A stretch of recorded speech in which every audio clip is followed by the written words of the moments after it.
why do you outsource legal services from law firms that are so exorbitant? Yet we have a fully fledged legal department with lawyers paid monthly, and they are admitted as advocates of the High Court. They can go to court and argue cases on behalf of KTDA.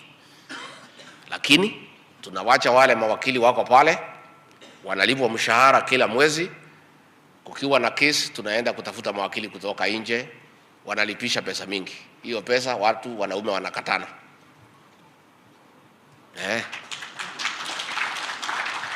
Tuseme ukweli ama tusiseme? Tuseme tusiseme? This must stop. Hatuwezi kubali. And let me say also, I've heard a few directors saying that KTDA is an independent company, serikali isiingilie.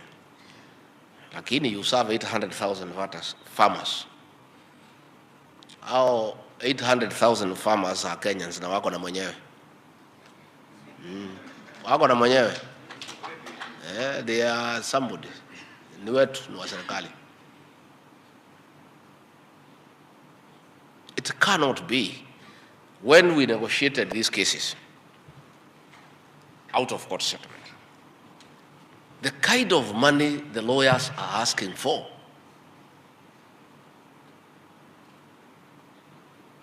is astronomical. Hata wale walipigania rais na mimi kotini kwa Supreme Court bado uliza sisi pesa kama hiyo. Na hiyo kesi ndio ilikuwa kubwa sana Kenya. I mean, it's unbelievable. Yet we have a full-fledged legal department. So we either scrap that department, then we outsource lawyers, because iko ajagani tumeandika mawakili hapo kwa KTDA na waezi enda kotini. Now all of them are admitted advocates of the High Court. So hii ni maneno ambaye inaleta shida. KTDA subsidiaries are also avenues of wastage. Investment in loss-making businesses with the returns to the farmers. KTDA kazi yake ni majani chai. Sasa hii kazi ya real estate, mulifundishwa na nani? Ya kujenga manyumba na kuokota kodi. Si tushughulikie wakulima, mambo ya chai. We'll be having a meeting with the new minister and the board so that all loss-making subsidiaries are shut down, because that loss is absorbed by who? By the farmer, not by the directors. There is no justification whatsoever under the sun for KTDA, a company dealing with farmers and tea, to engage in different business that is loss-making and ask the farmer to carry that loss.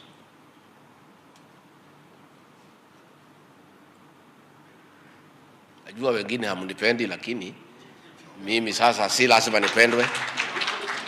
Si Pastor DORCAS ananipenda. Sasa iko haja gani mimi kupendwa na wanaume? Kuna haja. We must speak the truth. And the time to fight for the farmer is now. Yeah. Yeah.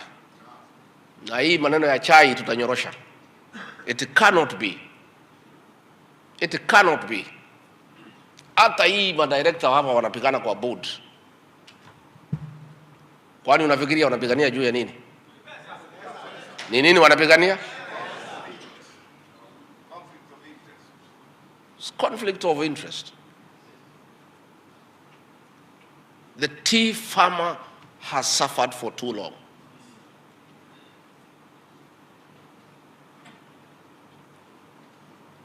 Sasa mgongo ya mkulima imevunjika, anaendelea kuwekelewa magunia juu. Mkulima amekatika center bolt. Si ndio?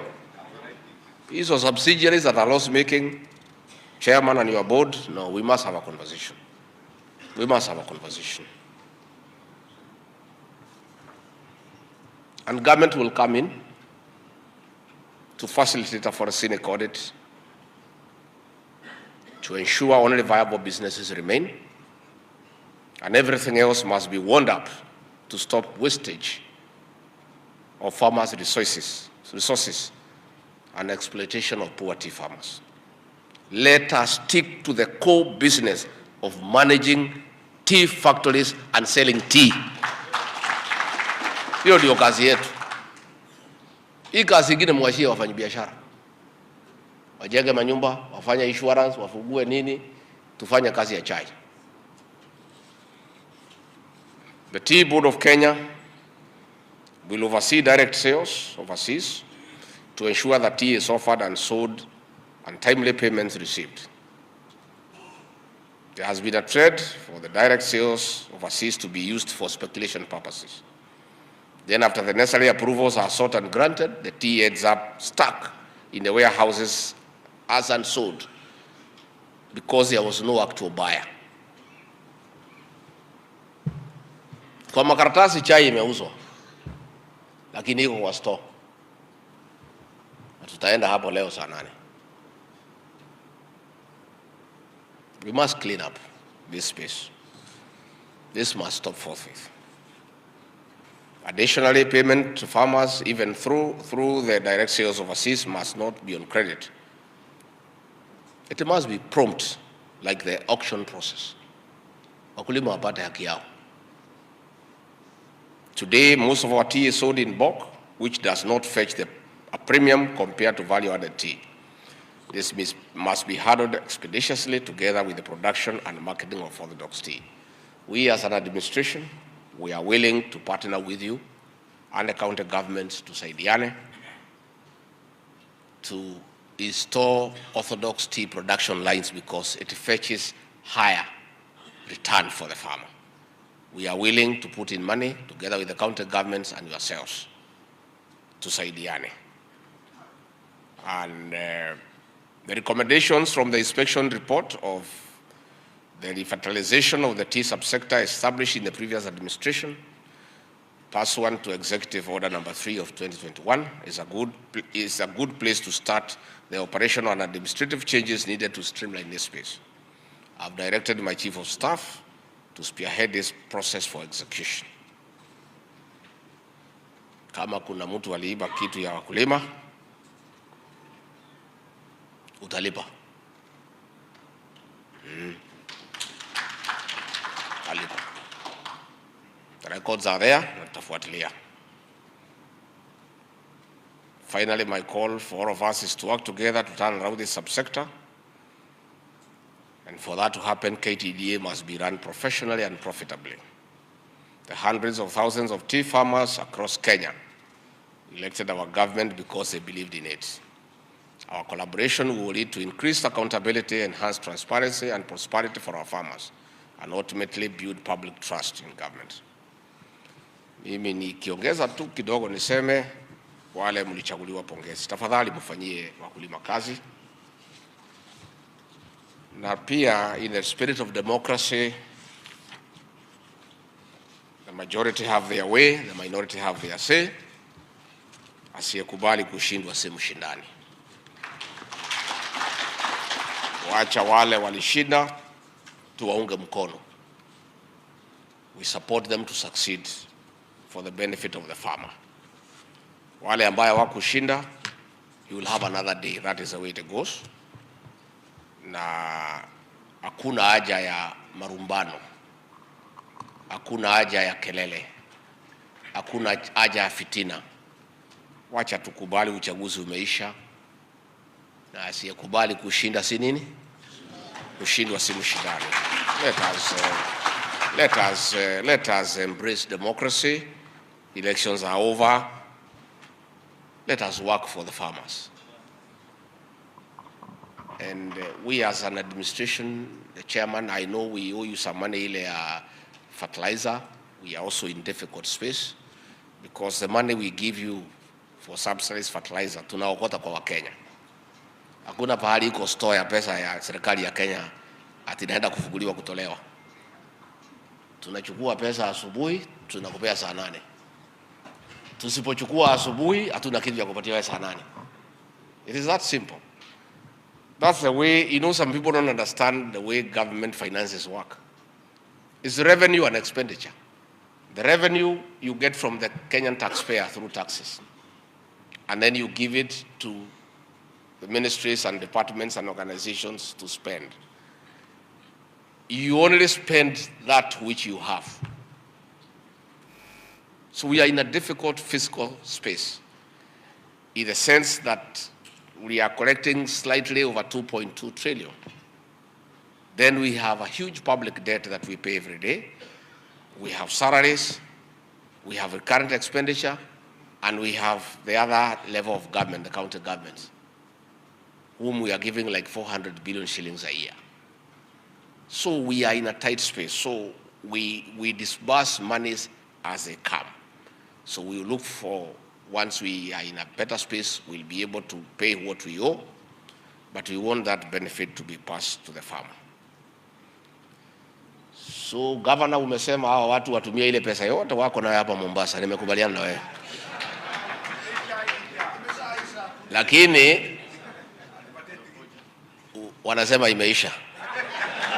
Sasa una bahati, umefurahia ya mwaka huu. Hao watu sasa warudi mashinani. Mambo ya kuja Mombasa tena hakuna haja. The induction is over. Si mumesoma? Sasa mwende mfanyie watu kazi. Kuna haja ya kuleta hii watu yote hapa Mombasa tena. Kwa sababu sasa wamesoma, wameerevuka, wameelewa kila kitu. Sasa waende wafanyie wakulima kazi. Na mimi siwezi mwambia hao wasikize ground, kwa sababu hao ndio ground. Si nyinyi ndio ground? Si mimi nasema watu wasikize ground. Ground inasema wakulima wa chai. Ground, uliza mimi, nimetoka huko jana. Inasema tupunguze gharama ya production. That is what the ground is saying. Inasema wakurugenzi wawache kuingia first class kwenda ng'ambo. Hiyo ndio ground inasema. Naona hapo mpigi makofi. Hata msipopiga makofi, hivyo ndivyo ground inasema. Na mambo ya ground ndio mwisho. Many people don't like me because I say what the ground is saying. And sometimes what the ground is saying is not very pleasant to leaders. But that is the truth. Tafadhali, justify the trust the farmers put in you. Watu kuamuka mapema, kwenda kusema wewe ndio unatosha, unafaa, ni heshima kubwa sana. It's a very big respect umepewa na mkulima. Angalau na wewe umsaidie aweke kitu kwa mfuko. Asomeshe watoto wake, ajenge kanyumba nzuri, aweze kujilipia hospital bila akipata kuugua. Hiyo ndio ile kibarua iko mbele yetu. So please, I want to encourage you to work hard. I want us to have better prices. I want us to have a huge bonus, so that tukitangaza bonus. Last year nilifanya party ya bonus, so that tukapongeza those factories that had done very well. Let us work towards a better bonus pay for our farmers. But most importantly, let us be men and women of integrity. Let us not thrive on the sweat of the farmer. Usikuwe wewe unaona mkulima akikonda, itakuwa na makosa. So mimi natakia nyinyi mema. I'm sorry if I'm too hard on you, but I'm just that way. Hapa nimekosa, munisamehe. Nimekosa. Si lazima tuseme ukweli. Hiyo ndio ukweli. Hao wakulima wa chai wanaamuka mapema, wanachuna chai, wanapata arthritis. Payment ikija inakuwa deducted ile loan. Ikija ile ingine iko loan. Wakulima wanaendelea kukuisha na kufilisika. miaka nenda miaka rudi. So we must feel for our farmer. Na tukiumiza hii mkulima, nani atalima chai? So mimi nimeshukuru sana. Now, I just wanted to come and talk to you and tell you that as an administration we'll support you. We have supported KTDA, and we are happy that now we have new directors, and then mfanye kazi. Where you need our support as a government, we'll support you. Tumesaidiana, makesi imeondolewa.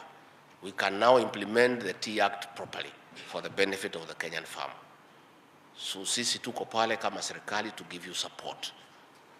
And why we are interested in this sector is because of the 800,000 tea farmers who are the people of Kenya.